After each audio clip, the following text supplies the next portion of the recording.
hemos estado enfocándonos todo este trimestre en lecciones sobre cómo fortalecer el hogar, en lecciones en cómo dar lo mejor de nosotros para comprender que tanto los hijos como los padres, como los abuelos, como los esposos y cada parte fundamental del hogar es importante para que llevemos las acciones de la mejor manera posible, porque como el texto nos dice, si Jehová no forma parte de nuestro hogar, si Jehová no edifica la casa, en vano trabajan los que en vano trabajan los que la edifican, ¿verdad?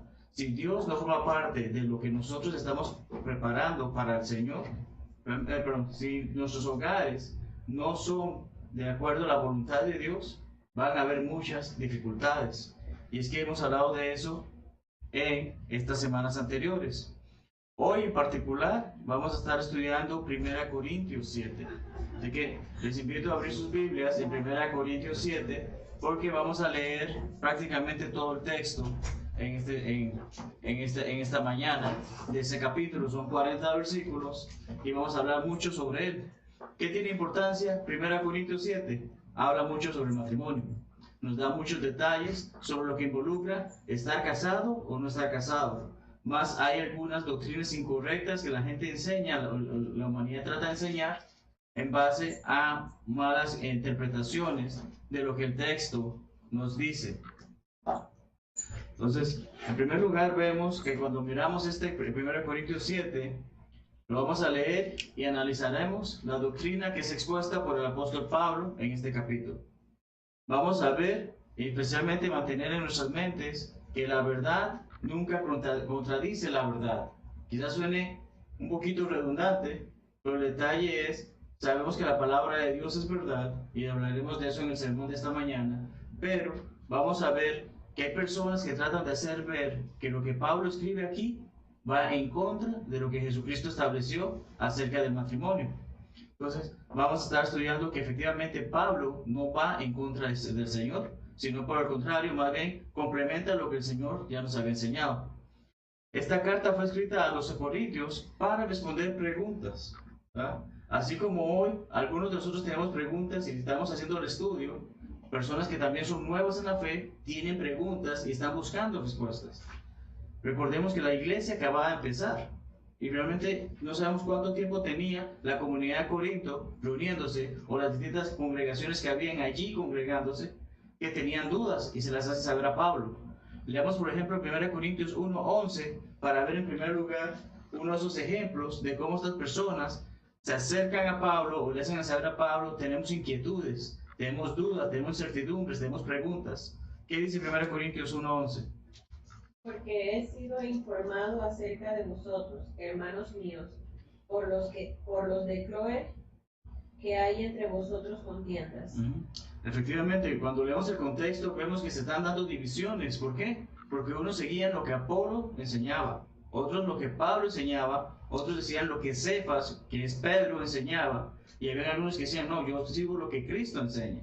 Entonces, ya se dan este tipo de situaciones que causan que los hermanos en Corinto necesitan saber, dignos, qué es lo que debemos de hacer, cómo debemos de comportarnos. El capítulo 5, versículo 1 dice, de cierto se oye que hay entre vosotros fornicación, se oye, hay algo que está pasando por allí. ¿Qué ocurre? Tal fornicación cual ni aún se nombra entre los gentiles, tanto que alguno tiene la mujer de su padre. Está pasando algo que no es de acuerdo a la doctrina. Alguien quizás comentó eso, se lo hizo saber a Pablo, o se lo hizo saber a alguien que conocía a Pablo, le llegó la palabra a él, y de ahí que él escribe esta carta para ir aclarando todas esas situaciones. Precisamente, en el capítulo que vamos a estudiar en esta mañana, el versículo 1 nos hace saber que las cosas de que me escribisteis, ¿qué indica esto? Alguien o algunos de los hermanos en Corinto vieron algún problema o tenían algunas dudas y le escriben a Pablo. ¿Qué dice el versículo 1? En cuanto a las cosas que me escribisteis, bueno le sería al hombre no tocar mujer. Excelente. Entonces vemos que algo escribieron con respecto a un tema que vamos a estar indagando unos minutos, pero siempre había esta incertidumbre, esta inquietud, necesitamos saber esto. A los demás yo digo, dice el versículo 12, ¿qué significa? He aclarado algunas de las preguntas que me han hecho, más hay otros que están haciendo preguntas igualmente. No está diciendo que son dos grupos separados, es la misma iglesia. Es la misma respuesta que se le está dando a una congregación que se reúne en cierto lugar con la de otros, pero todo se va uniendo. No se trata de grupos de gente distintos, sino que es el mismo pueblo, es la misma congregación, es el cuerpo del Señor al que se le está respondiendo esto. Y es que hay mucho que discutir sobre este capítulo, y de ahí que vamos a tratar de agilizar y ver cómo lo cubrimos completo, porque como mencionamos 40 versículos, quizás nos lleve algún tiempo leerlos, pero vamos a hacer lo posible en cubrirlos completamente. Hay veces que hay preguntas que no son dichas. Pero en este caso, en ese capítulo, no vamos a leer ninguna pregunta. No vamos a encontrar que, bueno, con respecto a esta pregunta que ustedes me hicieron, yo les voy a responder. Más, el contexto de lo que Pablo escribe sí nos hace saber que hay preguntas que van con respecto al tema. Ya, Pablo efectivamente les comienza a dar respuesta a lo que ellos hacen. Acabamos de leer versículo 7.1, y la pregunta que se podría indagar, estaban haciendo la comunidad, por los hermanos en Corinto, es: ¿qué puede decirnos sobre la vida sexual y el celibato? ¿Por qué? Porque ¿cómo termina el versículo 1? ¿Qué es lo que dice? Le sería al hombre no tocar mujer. Bueno, se le al hombre no tocar mujer. ¿Qué indica eso? Un hombre que vive en celibato. Ya, el término quizás no está acuñado, o tal vez no formaba parte del idioma en ese momento, pero tanto la salvedad de que sería bueno, mejor ni siquiera, llegar a involucrarme en una relación sexual con alguien, o involucrarme en un matrimonio. Pero vamos a ir viendo todo eso poco a poco. Vemos que efectivamente se nos sigue diciendo, versículos 1 al 7. Vamos a leer versículos 1 al 7, porque nos trata de aclarar una pregunta que podríamos decir: ¿es el matrimonio algo correcto? ¿Es el matrimonio algo bueno delante de Dios? ¿Y considera Dios algo bueno el matrimonio? Leamos esos versículos del 1 al 7. Del 1, ¿no? Del 1 al 7. Del 1 al 1. Sí. 7.1 al 7. En cuanto a las cosas que me escribisteis, bueno le sería al hombre no tocar mujer. Pero a causa de las fornicaciones, cada uno tenga su propia mujer, y cada una tenga su propio marido. El marido cumple con la mujer el deber conyugal, y asimismo la mujer con el marido.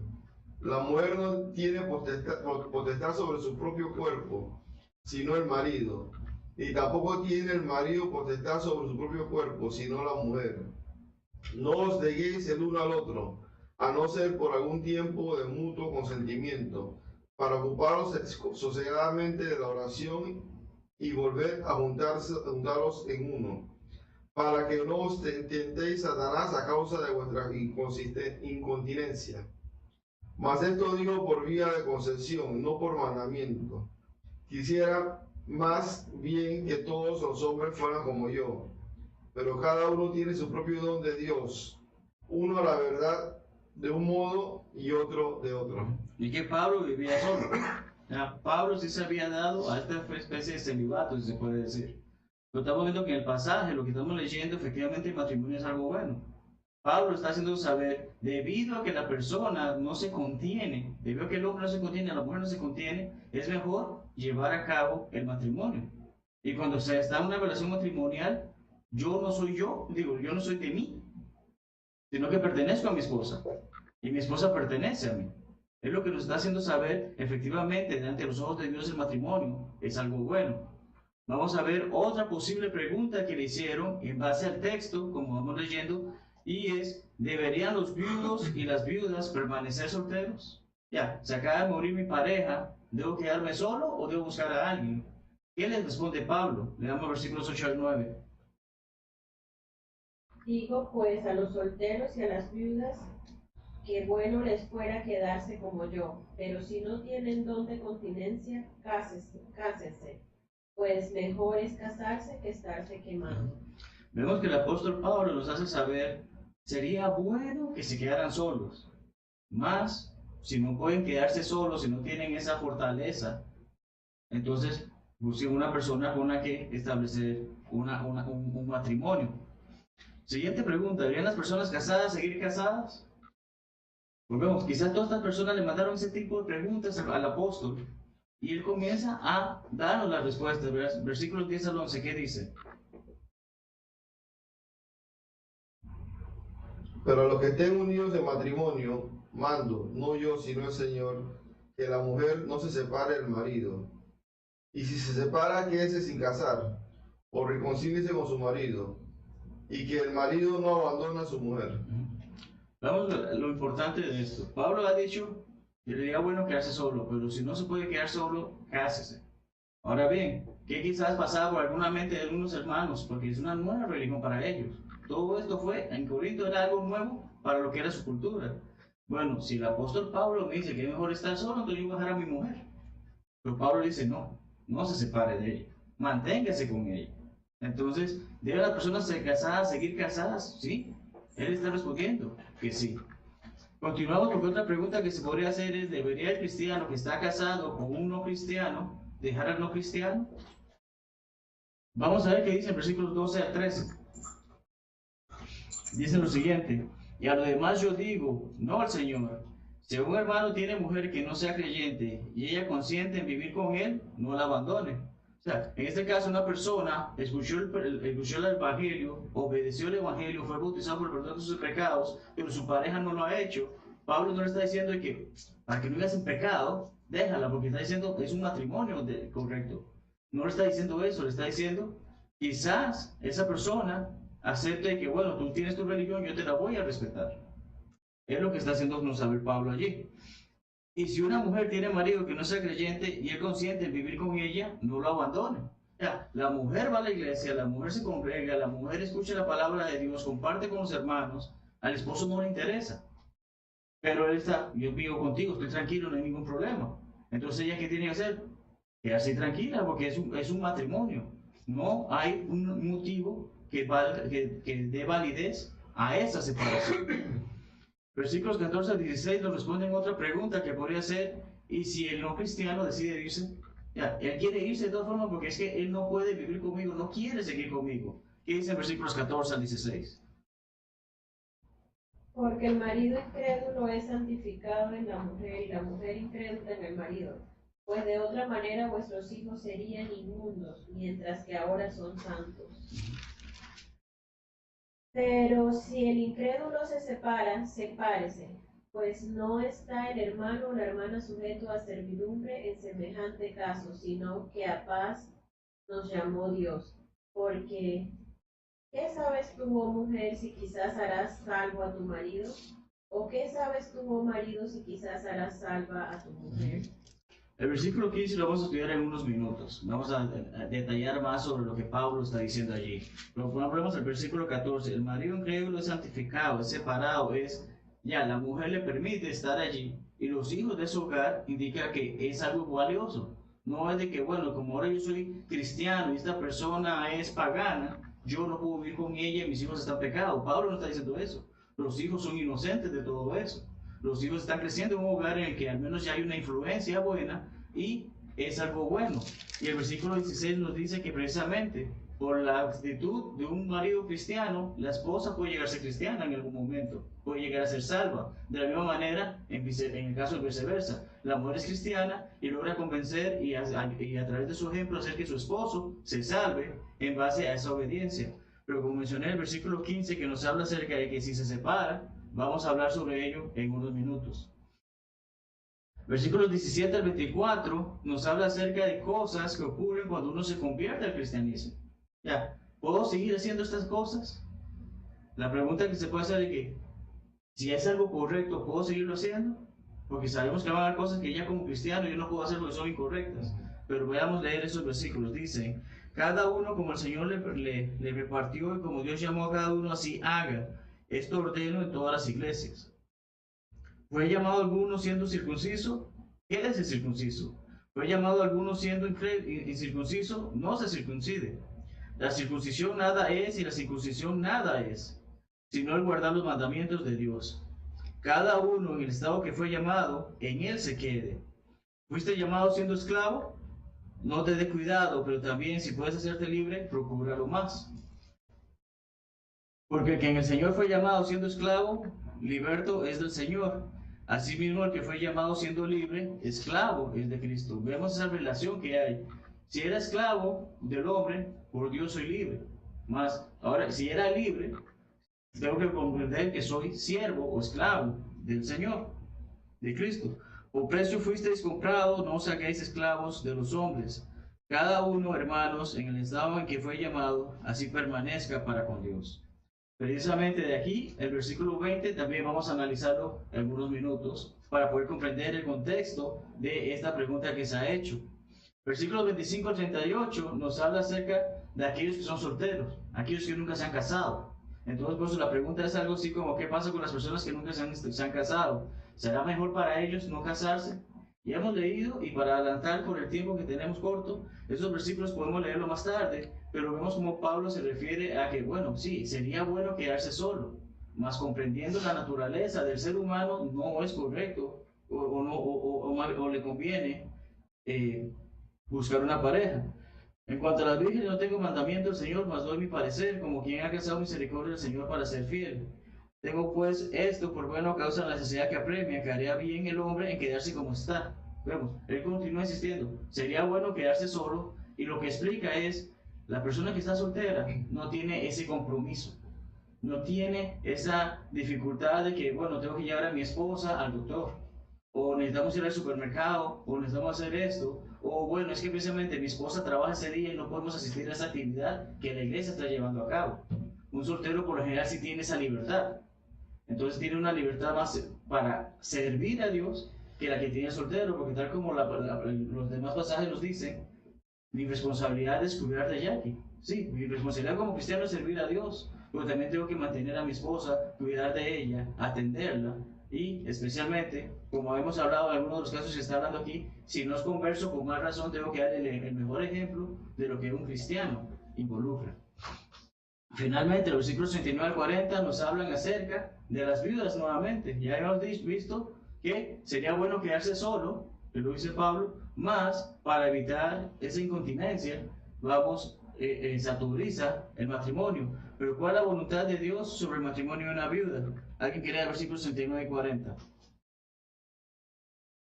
La mujer casada está ligada por la ley mientras su marido vive, pero si su marido muriere, libre para casarse con quien quiera, con tal que sea en el Señor. Pero a mi juicio, más dichosa será si se quedara así. Y pienso que también yo tengo el Espíritu de Dios. Pablo nos está haciendo saber, si es viuda y aparece un buen candidato, denle play, como decimos, ¿no? Denle la oportunidad. Pero en el Señor. ¿Qué indica? Una mujer que es cristiana y ha vivido toda su vida obedeciendo a Dios, queda viuda y se busca el primer hombre que encuentra por allí y ese hombre la arrastra al pecado. Es por eso que el Señor, la palabra dice que lo busque en el Señor, ya, para que no se pierda, busque a algún hermano que tal vez también quedó viudo. De eso sí vimos bastantes casos en Estados Unidos, que hermanos que enviudaban, a los años se conocían y entre ellos mismos formaban un matrimonio nuevo. Pero tenemos la situación entonces de que Pablo dice, si es en el Señor, cásense y establezcan una nueva familia en el sentido de que tenga a alguien que le haga compañía de una manera correcta ante los ojos de Dios, pero si se puede quedar sola, es lo mejor.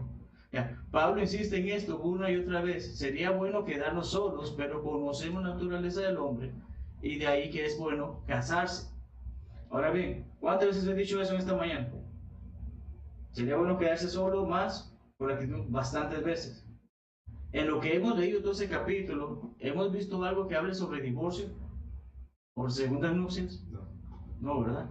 Entonces, hay personas que agarran este capítulo y tratan de justificar que ahí hay enseñanza de cómo se puede llevar a cabo un divorcio, cómo me puedo divorciar y qué motivos tengo para volverme a casar.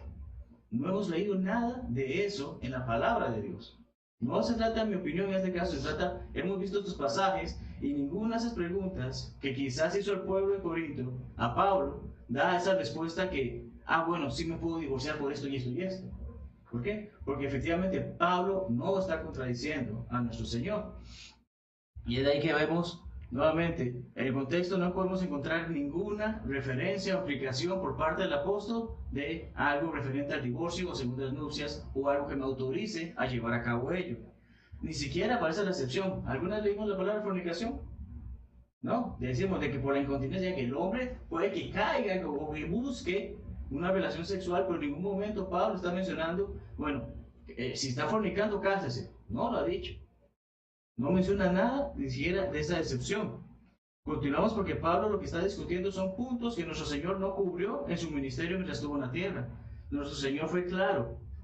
Si una cosa es la que él da como justificación, todas las demás quedan por fuera. ¿Recordamos cómo era la excepción? ¿Qué es lo que decía? Para divorciarse. Ajá. El adulterio. Eso. Si un hombre repudia a su mujer, y si un hombre pide carta de divorcio a su mujer, salvo por causa de fornicación, este hombre adultera. Es la condición que Jesucristo nos hace saber en ese sentido. Ya, Jesucristo dijo, todo lo demás no cuenta. Ya, usted se puede divorciar por lo que quiera, eso no le va a contar para ser justificado ante Dios, para tener la oportunidad de volverse a casar si no es el caso. Dios dice, la parte inocente, que fue la que no fornicó, esa es la que tiene la oportunidad de volverse a casar sin caer en adulterio. ¿Verdad? Entonces Pablo no nos ha dicho nada de eso. Pablo nos ha dado otras cosas, otras situaciones que se pueden dar durante nuestra vida, en dudas que tengan con respecto a que yo me puedo casar y si no me quiero casar es pecado. Hay personas que tal vez lo piensan así. Vemos que en la iglesia católica el sacerdote y los demás por general tienen que conservar el celibato, ¿verdad? Pero hemos visto muchos problemas. ¿Por qué? Pablo lo dijo claramente. Si puede mantenerse, bienvenido sea. Pero si no lo puede, porque sabemos que el ser humano no puede contenerse, es mejor que busque una pareja. Vemos entonces que esa imposición, Pablo no la puso. La Escritura no nos dice, tiene que quedarse soltero. Si va a ser un ministro, tiene que quedarse solo. No lo dice. Porque Dios mismo nos dice, ya vio que el hombre necesitaba ayuda. No era bueno para el hombre estar solo. Pero vemos cómo se contradice la Biblia, cómo se contradice quienes enseñan esto, aparte de lo que la Biblia enseña. La verdad no contradice la verdad y Pablo no contradice a nuestro Señor. Pablo jamás está diciendo algo que, Jesús enseñó eso, pero no es correcto. No lo ha hecho. ¿Qué es un embajador? ¿Qué involucra el trabajo de embajador? Bueno, lo que ahorita vemos el pasaje, pero ahorita, si yo soy embajador, ¿qué indica eso? Yo tengo la función de embajador en Panamá. Yo represento a un gobierno dentro de otro país. Dentro de otro país, ¿verdad? Yo soy el representante de mi país en esta nación, ¿verdad? No tengo autoridad absoluta de que yo decido por mi país, pero soy el que da la voz, o por ejemplo en el voto, en el caso de esa situación, para situaciones que puedan afectar a aquellos que son de mi país. Pablo nos dice que él es un embajador, pero leamos versículos 6, 18 al 20 para ver qué es lo que él trata de decir con respecto a eso. Orando en todo tiempo, con toda oración y súplica en el Espíritu, y velando en ello con toda perseverancia y súplica por todos los santos, y por mí, y a fin de que al abrir mi boca me sea dada palabra para dar a conocer con denuedo el ministerio del Evangelio, por el cual soy embajador en cadenas, que con denuedo hable de él como debo hablar. Pablo está preso, y nos dice, soy libre a pesar de eso. ¿Cómo es libre? A través de sus palabras, pero no es lo que él opina, o lo que él piensa, o lo que a él le gusta. Pablo nos está haciendo saber, oren por mí, para que el mensaje del Evangelio, el mensaje del Señor, pueda llegar a más personas, ya, que tenga esa libertad de que el mensaje continúe. Porque él reconoce, soy un embajador del Señor. Soy una persona que no trabajo por lo que yo quiero, porque se me antoja, sino porque estoy dándole un servicio a Jesús. Entonces vemos que el mismo Pablo nos afirma, yo no voy en contra de lo que Jesucristo enseña. Yo estoy, por lo contrario, estoy a favor de lo que Jesucristo nos dijo y les estoy aclarando estas dudas que ustedes tenían con respecto a si es mejor quedarse solo o casarse. Básicamente eso es lo que enseña en todo ese capítulo. Sujeto a servidumbre, y es aquí donde llegamos al versículo 15. Hay quienes enseñan que 1 Corintios 7:15 es una segunda oportunidad, una segunda ley, una segunda excepción para poderme divorciar. ¿Por qué? Porque tratan de leer cosas que no están allí. Tratan de ajustarlo a maneras en que ellos puedan seguir enseñando que no hay ningún problema en la forma en que se vive con respecto al matrimonio.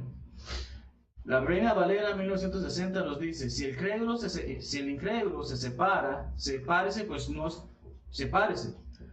está el hermano o la hermana sujeto a servidumbre en semejante caso, sino que a paz nos llamó Dios.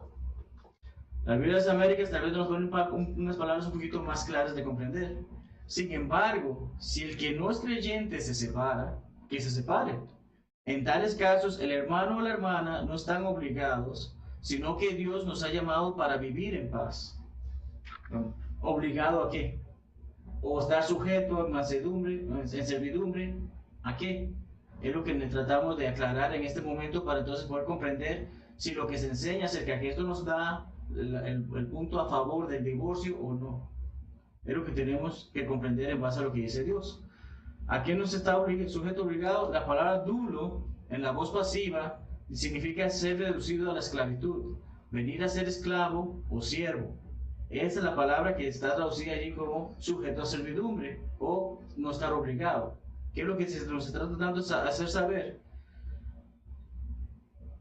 El esposo cristiano no es esclavo o no está bajo la sujeción total de su mujer que no es cristiana. De igual manera, la esposa cristiana no está en sujeción total de lo que es no está en sujeción total de lo que es el esposo. Ahora bien, la Biblia nos dice que las mujeres están sujetas a sus hombres, ¿verdad? A sus esposos. Pero vamos a ver bien lo que estamos tratando de decir. 133 veces utiliza esta palabra y siempre es con el sentido de esclavitud, de alguien que no es libre de hacer lo que él quiere, ¿verdad? Ahora vamos a ver algo más detallado porque el hermano Taylor nos dice mejor, nos explica mucho mejor el punto que estamos tratando de hacer saber. No está sujeto a servidumbre, aquí describe el vínculo de esclavitud en el que el creyente no está actualmente, nunca ha estado en el pasado y nunca lo estará en el futuro. La esposa que es del hombre, ayuda idónea, no la sierva, no la esclava, no está de que yo tengo que hacerle esto y esto y esto porque si no me va a pegar. Vemos que ahí no hay una relación correcta ante los ojos de Dios porque es la ayuda idónea. Pero aquí se nos está diciendo, no se trata de que la persona es una esclava de esta, sino que ese tipo de lo que trata de decir es sujeto a servidumbre, que no está sujeto a servidumbre, no está obligado con su pareja. Lo que trata de decir es que como el otro no es religioso, perdón, como el otro no es cristiano, se va a oponer a Dios, va a buscar hacer lo que él quiere y va a jugar la carta de que o es tu Dios o soy yo. Muchas personas ceden, muchas mujeres que se han casado con alguien que no es cristiano deciden dejar de reunirse a la iglesia porque no quiere tener problemas con su esposo. Pero la Biblia está siendo clara. El creyente es requerido por el incrédulo pagano a renunciar al Señor y su iglesia para mantener el matrimonio intacto. Cuando el incrédulo dice, ¿es el Señor o yo? El cristiano tiene que ser de que lo siento mucho, pero el Señor mismo ha dicho que no hay padre, madre, hijo, hija, esposo, animal, jefe, no hay nada que se pueda interponer en que yo sea discípulo de Dios. Simplemente ese es mi deseo. Si yo quiero servir a Dios, Dios va primero, es prioridad. Y entonces la forma es que si en mi caso mi esposa no fuese cristiana, y ella me dice, Marlon, ¿es tu Dios o soy yo? Te vaya bien, hermano. Yo no quiero que eso pase. Yo no me quiero separar. Yo no quiero perder mi matrimonio. Pero el detalle está en que Dios va a estar primero. Eso es lo que Pablo está explicando en este pasaje. No que, por cualquier razón, si la persona se fue. Me dejó libre y ya yo estoy libre. Eso fue tu culpa. Yo hice lo que pude. Vamos a ver precisamente esa separación. ¿Por qué? Porque en ese versículo, si el incrédulo se separa, cuando esa persona decidió separarse, ¿ha cometido fornicación? El pasaje, leamos el versículo 15 nuevamente. Si el incrédulo se separa, ¿qué dice? Pero si sepárese. Sepárese. ¿Verdad? Si él quiere irse, sepárese. Ya, no me está dando ninguna condición. El pasaje no me dice, si el incrédulo se separa por razón de fornicación, déjelo irse. Está dando una libertad. ¿Por qué? Porque Dios mismo dice, quiere que nosotros vivamos en paz. Si esa persona se quiere ir, está en su derecho de irse. Pero no está avalando un divorcio. ¿Por qué? Porque recordamos que la única excepción para el divorcio es la fornicación. Si el incrédulo se separa es porque es que él se murió. Ya, es que me quiero separar de ti porque yo estoy muerto. ¿Yo puedo decir eso? ¿Por qué? Porque estaría muerto, ¿verdad? Es la otra razón por la que un matrimonio se disuelve, de acuerdo con las Escrituras. Romanos 7, 1 al 2, ¿qué dice?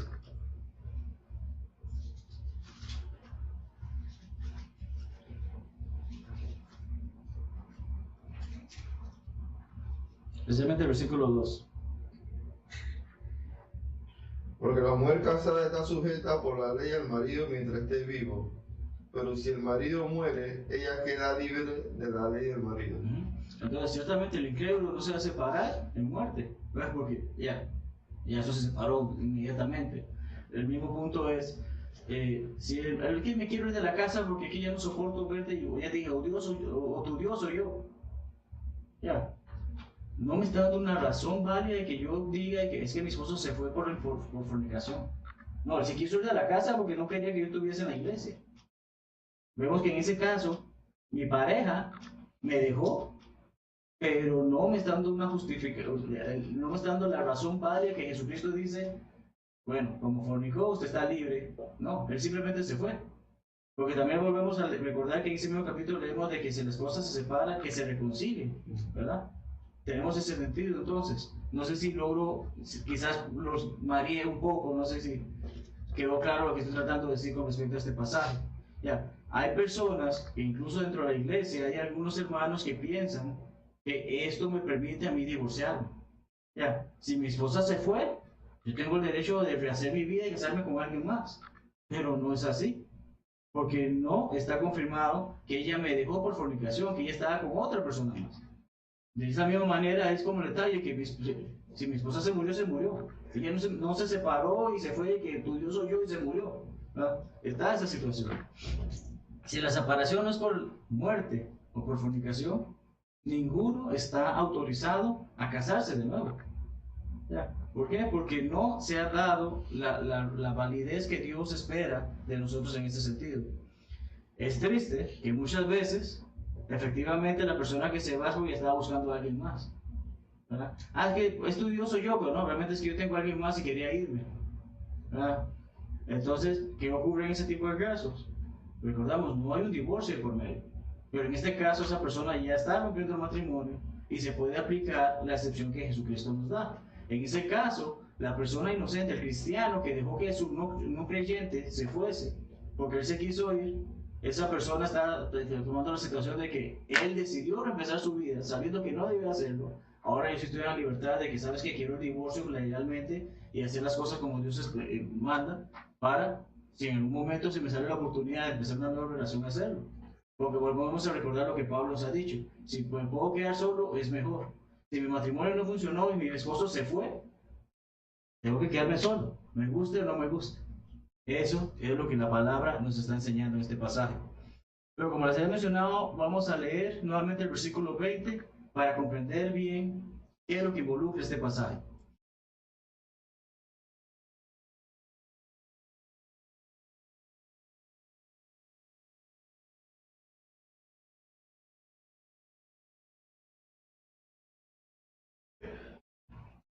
Cada uno en el estado en que fue llamado, en él se quede, dice la Reina Valera. La Biblia de las Américas dice, cada uno permanezca en la condición en que fue llamado. La traducción en lenguaje actual dice, cada uno debe quedarse como estaba cuando creyó en Cristo. La nueva versión internacional dice que cada uno permanezca en la condición en que estaba cuando Dios lo llamó. ¿Qué es lo que ocurre con este pasaje? Algunos tratan de justificarlo como que, bueno, pues que si yo me casé con esta persona y tenemos 30 años juntos, pero ninguno fue... ok, perdón, a veces se me bloquea el cerebro. Recordemos la condición que dijo Jesucristo. El que se divorcia, salvo por fornicación, adultera y causa que la otra persona adultere. Entonces, si estoy en una nueva relación, tengo 30 años con esta persona y ahora estoy estudiando la Biblia y estoy viendo que efectivamente, si yo fui el que fue infiel, me metí con esta persona, yo estoy diciendo que esta persona también peque, ¿verdad? Pero aquí mucha gente trata de acomodar de que, bueno, pues que eso fue antes de que usted conociera a Dios. Esto fue muchísimo tiempo antes de que usted conociera la palabra de Dios y su matrimonio está bien ahorita porque, bueno, usted no tenía conocimiento de eso. Pues ya estudiamos que Dios siempre nos ha dado la razón en el sentido de cuándo es válido un matrimonio y cuándo no. Pero muchos tratan de justificar esto y que, bueno, es que en la situación en la que yo estaba me tengo que quedar. porque leen ese pasaje. Pero hay un pequeño detalle sobre ese pasaje que no lo podemos leer solo. Necesitamos leer los pasajes que están alrededor. ¿La palabra adulterio se menciona en ese pasaje? No, ¿verdad? No dice, cada uno permanezca, si está en adulterio, y entonces manténgase así porque ya fue llamado. No, no lo dice, no lo menciona. Decir eso es agregar palabras donde Dios no ha agregado palabras. Entonces, mi asunción o mi suposición está afirmando algo que Dios no afirma. Leamos qué dice el mismo Pablo en Romanos 6, 1 y 2.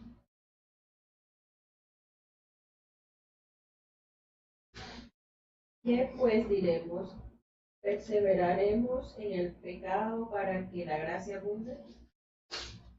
En ninguna manera, porque los que hemos muerto al pecado, ¿cómo viviremos aún en él? Entonces, este pasaje empezando por ahí, yo no puedo llegar a ser que soy cristiano si no reconozco que está viviendo en pecado. Entonces, esta persona que lee este pasaje trata de interpretarlo como de que me da la oportunidad de que, bueno, mi relación anterior no era de acuerdo a la voluntad de Dios, pero como yo no conocía, ahora sí conozco, no hay ningún problema. No aplica, porque recordamos que el arrepentimiento tiene que estar allí. Y el estudio de la palabra de Dios me hace saber, mi matrimonio, eso no es válido, o bueno, es que yo vivo juntado con esta persona por tantos años, de que, bueno, tiene que casarse, ¿verdad? Ese es el detalle. Muchas personas quizás estudian la palabra de Dios, pero viven juntos, no se han casado. Y cuando estudian la palabra de Dios, nosotros les hacemos saber, necesitan corregir ese pecado. Y la mejor forma de corregirlo es casándose, haciendo lo que es correcto. Pero si fuese por lo que dice ese pasaje solamente de que, bueno, es que yo ya fui llamado, Dios me dijo que la palabra de Dios ya la escuché, yo vivo unido, yo tengo que casarme. No, no es esa situación. Más muchos tratan de verlo así. Nuevamente volvemos con el comentario que el hermano C. Taylor hace sobre ese pasaje porque me gusta mucho cómo lo explica. Pablo lo ha explicado en parte en los versículos 18 al 19. Volvamos a leer versículos 18 y 19 de 1 Corintios 7, para poder entonces ir viendo el contexto de por qué se nos está diciendo hacer eso. Dice así: ¿fue llamado alguno siendo circunciso? Quédese circunciso. ¿Fue llamado alguno siendo incircunciso? No se circuncide. Jesucristo y el Nuevo Testamento nos dice que yo no tengo que circuncidarme para ser cristiano. Tenía que hacerlo para ser judío en la ley de Moisés, pero en el cristianismo no tengo por qué hacer eso. La circuncisión nada es. Pablo ya nos lo hace saber. Le está dando a judíos y a no judíos. Ya, le está dando a cristianos que venían del judaísmo como cristianos que venían de cualquier otro movimiento. Les hace saber, esto realmente no importa ya, no es nada. Y la incircuncisión tampoco es nada, sino el guardar los mandamientos de Dios. Yo tengo que hacer lo que Dios espera de mí. Entonces, cuando yo sé que tengo que hacer lo que Dios espera de mí, cada uno en el estado en que fue llamado, en él se quede. Está haciendo saber, usted se circuncidó, está bien, no hay problema, no tiene que hacerlo ahora. Y no lo ha hecho, no se preocupe, tampoco tiene que hacerlo.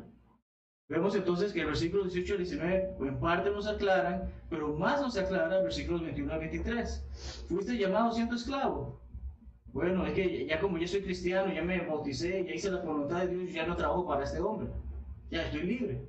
No, Pablo no nos está diciendo eso. Nos aclara que si era esclavo, continúe siendo esclavo, que no se preocupe por eso. Ya te cuidado por ser... Perdón. Pero también si puedes hacerte libre, procúralo. Y si tienes la oportunidad de ser libre, hágalo. Pero si no, no se preocupen en seguir siendo esclavo. De la misma manera, continúan los mismos pasajes en los que dice, si es libre, que es el libre. Si tiene esclavos, bueno, sigue trabajando con ellos. Pero lo que Pablo nos está diciendo allí no tiene nada que ver con si yo vivía en pecado o no. Podemos pasar a la página anterior de nuestras Biblias y vamos a ver en 1 Corintios 6, 9 al 10 que dice lo siguiente: ¿no sabéis que los injustos no heredarán el reino de Dios? No erréis ni los fornicarios, ni los idólatras, ni los adúlteros, ni los afeminados, ni los que se echan con varones, ni los ladrones, ni los avaros, ni los borrachos, ni los maldicientes, ni los estafadores, heredarán el reino de Dios. Está siendo claro, Pablo, unas líneas antes en esta carta les está haciendo saber, adulterio y fornicación es algo incorrecto. No deben vivir de esa manera. Así que no se trata de que, bueno, si yo vivía en eso para comprender el evangelio, puedo quedarme así. No es lo que la palabra de Dios nos está diciendo. Vivir y morir de esa manera era una manera segura de perderse el cielo e ir al infierno. Ellos podrían ser cristianos y estar circuncidados o no, lo acabamos de leer. Ellos pueden ser cristianos siendo esclavos o siendo libres. En eso no había ningún problema. Eso es lo que le dice. Si usted está en esta condición, continúa en ella. Pues si usted está en pecado, no puede continuar en ese sentido. De ahí que entonces el versículo 20 no nos da libertad de decir, bueno, yo vivo en unión libre y Dios no me ha dicho nada porque ahí mismo me dice que siga como estoy. No es así lo que Dios espera de nosotros.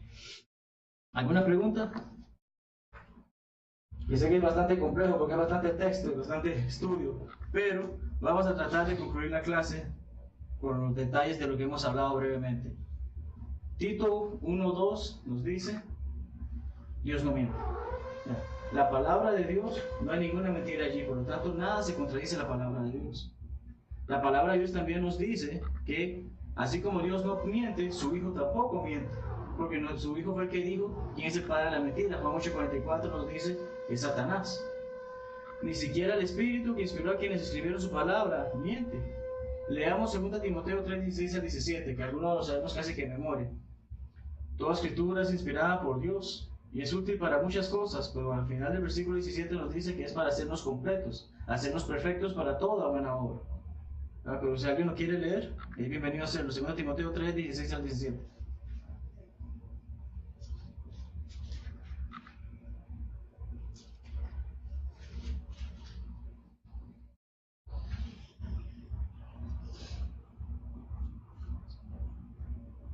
Toda escritura es inspirada por Dios y útil para enseñar, para redarguir, para corregir, para instruir en justicia, a fin de que el hombre de Dios sea perfecto, enteramente preparado para toda buena obra. Entonces tenemos que nos dice, todo lo que está escrito en la Biblia es inspirado por Dios y nos permite ser completos, ser perfectos para toda buena obra. Y Pedro no nos hace mentir en ese sentido. Leamos 2 de Pedro 1:20-21.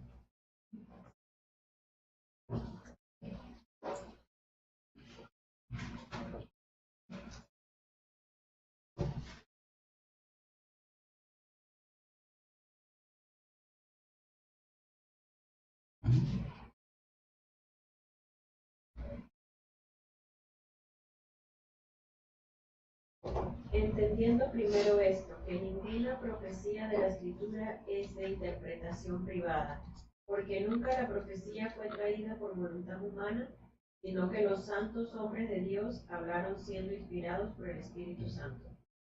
El primer pasaje no nos dice que yo no puedo estudiar la Biblia y tomar mi interpretación. No está diciendo eso. Lo que quiere decir es, todo lo que está escrito no fue porque el que lo escribió se le antojó escribirlo.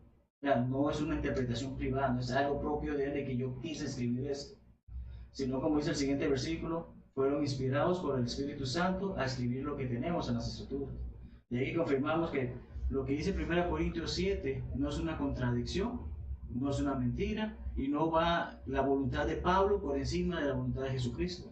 1 Corintios 7 nos da las condiciones que podemos ver con respecto a las dudas que puede haber entre estar casado o no, pero jamás está dando una validez para que se dé un divorcio que no es de acuerdo a lo que Jesucristo ya nos enseñó, que solamente por causa de fornicación.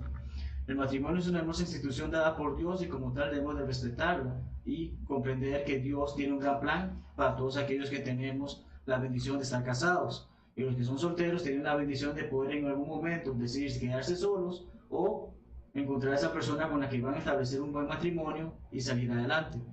Nadie es esclavo de su pareja, al punto de tener que dejar a Dios y su iglesia por su pareja. Eso es lo que leímos en 1 Corintios 7:15. Es lo que nos hacía saber de que sujeto a servidumbre, no estar sujeto a servidumbre, no estar obligado con mi pareja es, si esta persona quiere irse porque me está poniendo la condición, o es tu Dios o soy yo, tristemente con el dolor del alma tengo que decirle que vete. Pues. Ya, no quiero pelea, no quiero, yo lo que quiero es paz porque Dios quiere que yo tenga paz, pero yo haré lo posible porque nuestro matrimonio continúe, pero si tú te quieres ir porque me estás pidiendo que deje de hacer lo que Dios me pide que haga, yo no puedo dejar de hacer eso. Y cuando leemos en el versículo 20, comprendemos que vivir en una versión adúltera es vivir en pecado.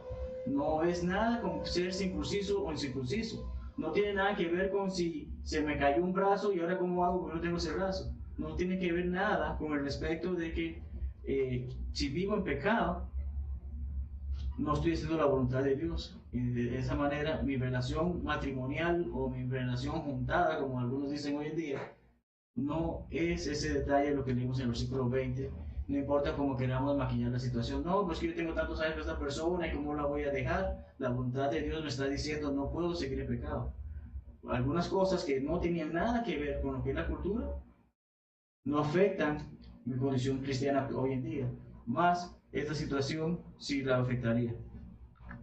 Entonces, como no hay más preguntas, muchas gracias a todos por acompañarnos y si hay preguntas, háganos saber en la semana para prepararlas para la semana, la clase de la otra semana. El hogar en un mundo inmoral, algo que nos afecta bastante y vamos a estar hablando sobre ese tema la próxima semana. Pero sin más, muchas gracias a todos por acompañarnos y Dios les bendiga y tenemos cerca de 8 minutos de receso.